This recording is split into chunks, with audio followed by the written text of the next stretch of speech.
We have some breaking news right now. The New York Times is reporting that Matt Lauer at NBC News has been fired for misconduct. We are just getting new information here. Rachel, what else do we have? What is the New York Times reporting with regard to the Today Show? And Matt Lauer, which obviously is one of the golden boys at NBC, a major moneymaker, is the Today Show on NBC News. And Matt Lauer has been fired over inappropriate workplace behavior. This is from the New York Times. The report just coming on the wires back. And former White House press secretary under President Trump, Sean Spicer, joining us right now. Sean, good to see you. Thanks so much for joining us. You bet. Good morning, Maria. Wow. I mean, what a tipping point. Harvey Weinstein and then. And this morning we've got news on Matt Lauer. We don't have a lot of information, Sean. I don't know if you have any, but right now all we know is that Matt Lauer has been fired from NBC News, according to the New York Times, for inappropriate workplace behavior. What is going on?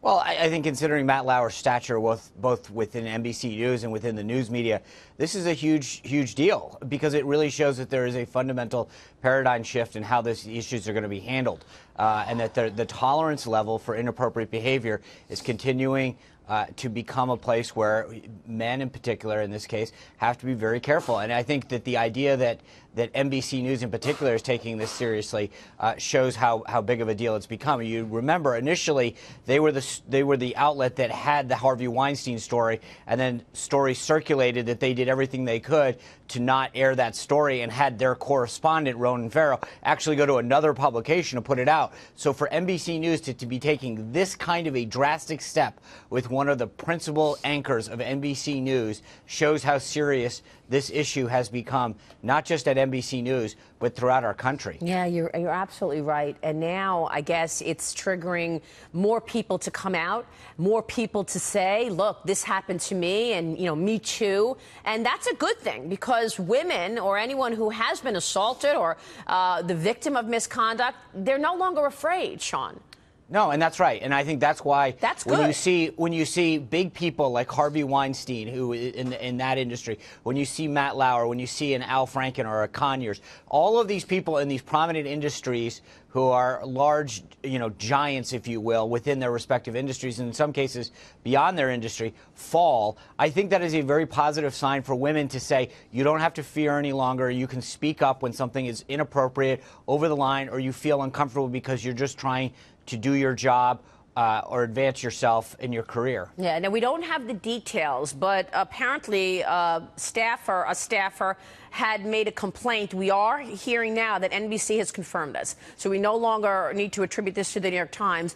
NBC, the Today Show, has confirmed that Matt Lauer has been fired for inappropriate workplace behavior. And we will likely find more details about this. What do you want to say in terms of what's happening in Hollywood right now, Sean? Because it feels like, when you look at what happened with Harvey Weinstein, when you look at others in, Kevin Spacey, a lot of this stuff was going on and everybody knew about it. And, you just say to yourself, well, now you're telling me, and now, you're coming forward and you're denouncing Harvey Weinstein. But how many years were you complicit and actually allowed this to go on? Right, and I actually think it's one of the things that's overlooked in this discussion, because we focus on the individual, is how many women in particular's careers did not blossom or take off or were railroaded or frankly switched industries because of the workplace environment that they were in. And I think that's really interesting. How many careers didn't take off? How many careers were capped, if you will, because somebody felt that they couldn't speak out in the environment. And I think that is sort of the lost piece of this discussion, that there's so many things that could have happened if these things had been addressed earlier. But I think, looking at some of these industries, particularly these left-leaning liberal institutions, NBC News, all of Hollywood, and recognizing that these folks on the hard left need to take a look in particular at their own behavior and the way that they treat women for the champions that they claim to be. And I think we all need to do it as a country. So this isn't just isolated into one thing. But I think for folks who have spent decades preaching the higher ground, it's time that we look at how people are dealt with. I think this is a very positive development, that people, whether they're male or female or how high they are on the totem pole, they can finally feel a little bit freer now to speak out. Yeah, well, I mean, look, maybe they can stop lecturing the rest of us now. But look, you mentioned the left. Let's be fair here. There are issues right now on the right. You've got Roy Moore in a problem of its own right now. And then, of course, last year during the election, there were several women who accused President Trump, then candidate Trump, of misconduct. Where does that stand right now, by the way, Sean? Have we heard from those 16 women recently, the people who charged then candidate Trump with misconduct during the election? I don't know. I have not heard anything additionally in the last several months. Is this different? How is this? How might this be different? Well, I think the only thing that makes it different, frankly, I think, first of all, I would say that all allegations should be treated seriously. I think we can't dismiss people who make those, but I also believe that we need to make sure that we do give people, we are a country of due process, and individuals need to make sure that they have an opportunity to confront their accusers, as in any court, as in any accusation that is made under our judicial system. So, I mean, we have to take a look at the individuals, but then we have to have a system of due process and to make sure that people can't just be accused and be dismissed. And so I think there's a difference between a workplace environment and a legal matter, right? So in a workplace matter, that is up to the HR department to decide whether or not, within the confines of those employment agreements, somebody is violating the standards and practices that they have set forth in their employment. And in some of these private organizations, whether it's NBC News or the Weinstein companies or what have you, that's one thing. I think in cases where you have an elected official, in some cases, depending on what level of government it is, there are appropriate venues that can be discussed in. So in the case of the House or the Senate, there's a House and Senate ethics committees. But ultimately, beyond those venues, then there's obviously voters who get to make a decision whether or not the allegations that they feel have been made, they have to weigh those in terms of how they're going to vote for a particular individual. So it's not as clear cut in the cases of elected officials, in the sense that in a private company, just a matter of employment can be dealt with at the HR. Then if that individual wants to look at civil activity, that's their ability to pursue that, or criminal charges beyond that. Yeah, I want to find out really what this is going to mean in terms of hiring, how the workplace changes. But first, as I mentioned earlier, Sean, the Today Show has confirmed that Matt Lauer has been fired from NBC for inappropriate workplace behavior. Right now, Judge Andrew Napolitano. Judge, good to see you. Thanks for joining us. Good morning. More troubling news. Yeah, I mean, the question is, what level of due process is an employee of a private entity entitled to before the bosses decide we believe these allegations and you're out? It's obviously not the same level of due process as when the government wants your life, liberty, or your property. But there has to be some basic fairness. Now, from this, we can conclude that an entity the size of NBC, with the internal legal staff that it has, was advised. There has to be some investigation. You have to ask the defendant his version, and then you can call it. You don't need a trial. You don't need confrontation. You don't need lawyers, but there has to be some basic investigation and basic fairness so that you are satisfied that the decision you're making is correct. Otherwise, he has a substantial cause of action against NBC because he's protected by a contract. Well, Andy Lack, the NBC News president, in the statement that was put out, said that while it is the first complaint about his behavior in over 20 years that he's been at NBC News, we're also presented with reason to believe that this may not have been an isolated incident. That's a great observation, Dagan. And so the question now becomes, can they take into account what the law calls prior bad acts, uncomplained about, unprosecuted behavior, but behavior which, if complained about and if pursued and if proven, would be sufficient to fire him? And the answer is yes. They can take into account almost any information or data they can gather about him, as long as they present it to him and his representatives, and he and they have an opportunity to challenge it.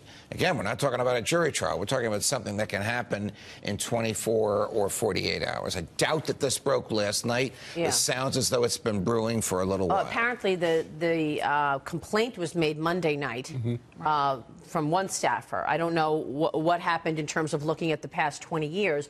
In terms of his contract, does that mean it's over? There's no, I mean, because he's very highly paid. Yes. We know that. There'll be a termination for cause clause probably. If this is a termination for clause, then theoretically NBC would owe him nothing, and they would be exercising an option given to them under the contract. Now, his lawyers may very well say, look, here's 5 ways we can challenge this.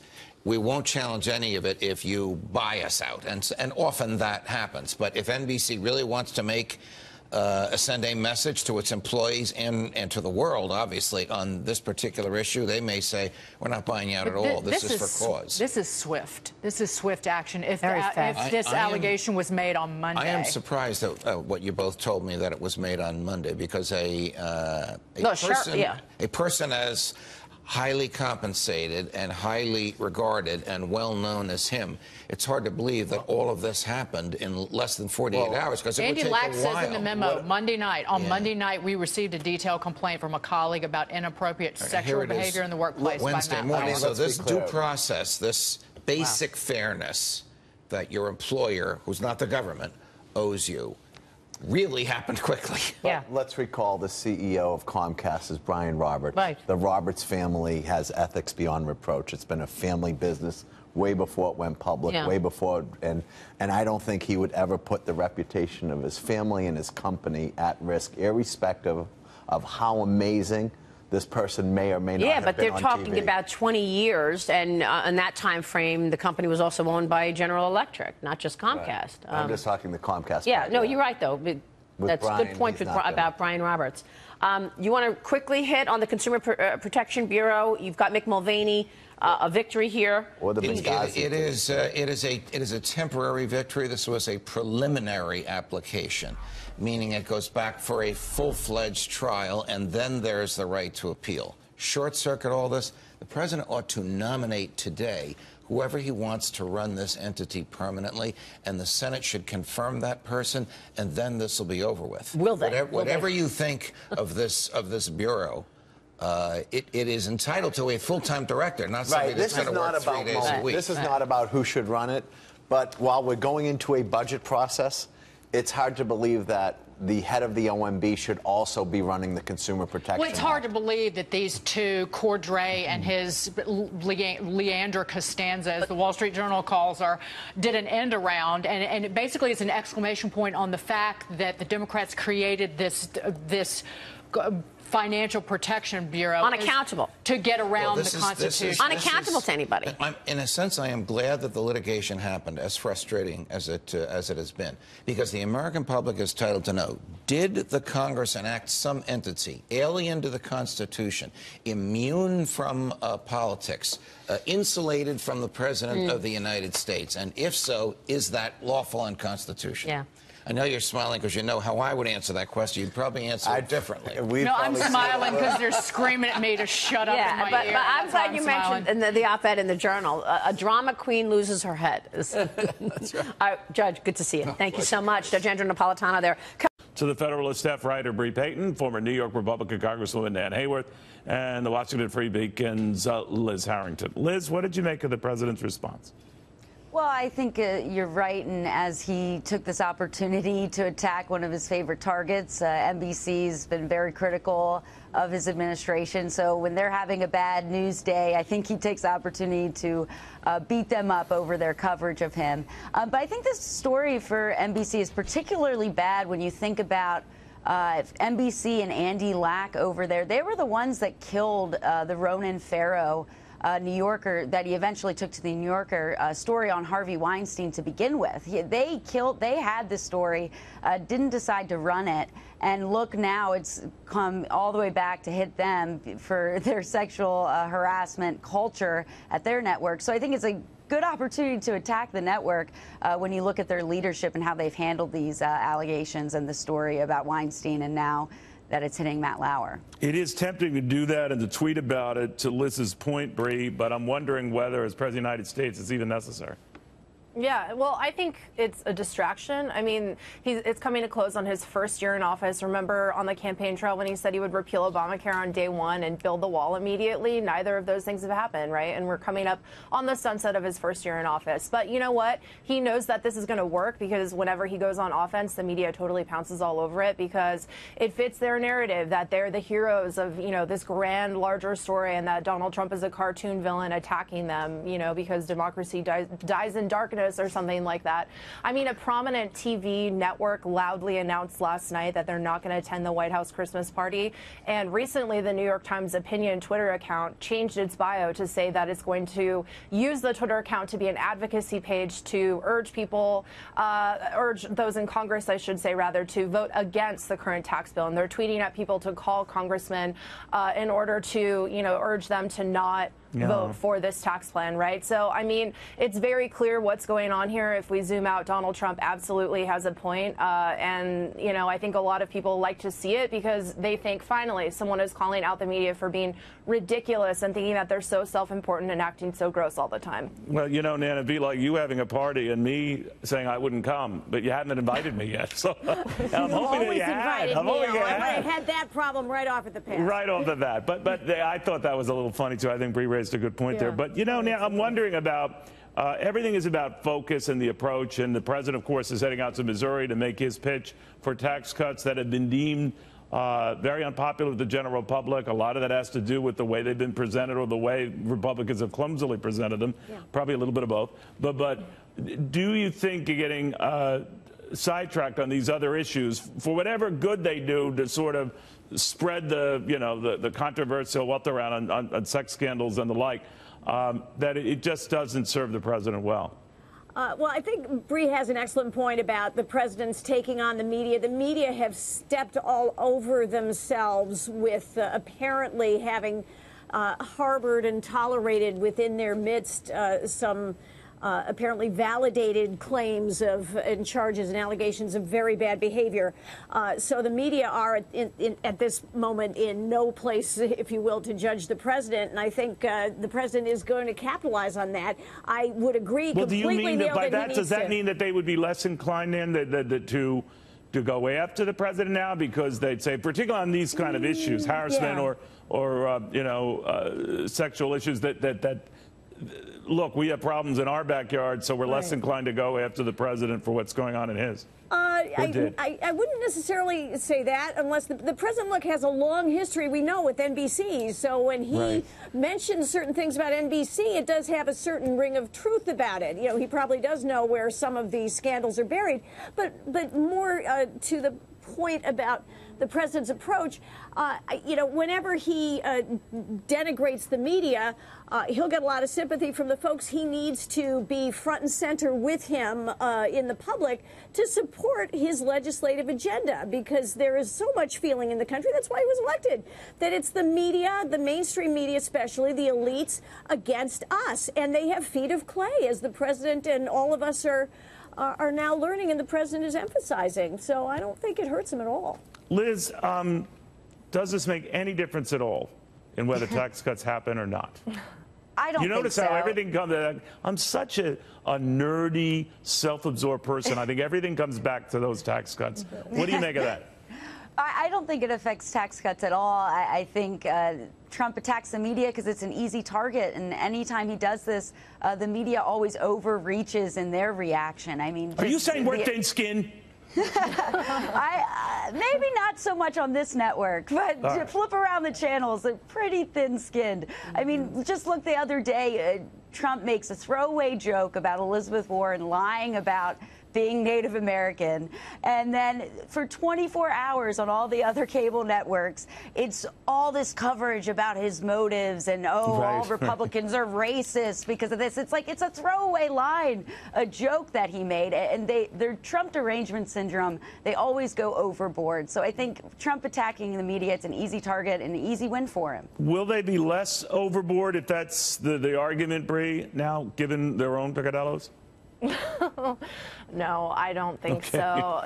I don't think so at all. You know, and I think that, I mean, you know what I think about tax reform, right? Since you want to talk about that. Yes, indeed. I don't think it's going to happen because Republicans have proven themselves to be completely worthless and unable to do anything. So I think it's not going to work. And I think we all know that, right? And I think media knows that too, and Donald Trump knows that too, and that's why he's going on the offense at the media, because it's everyone's favorite punching bag. All right.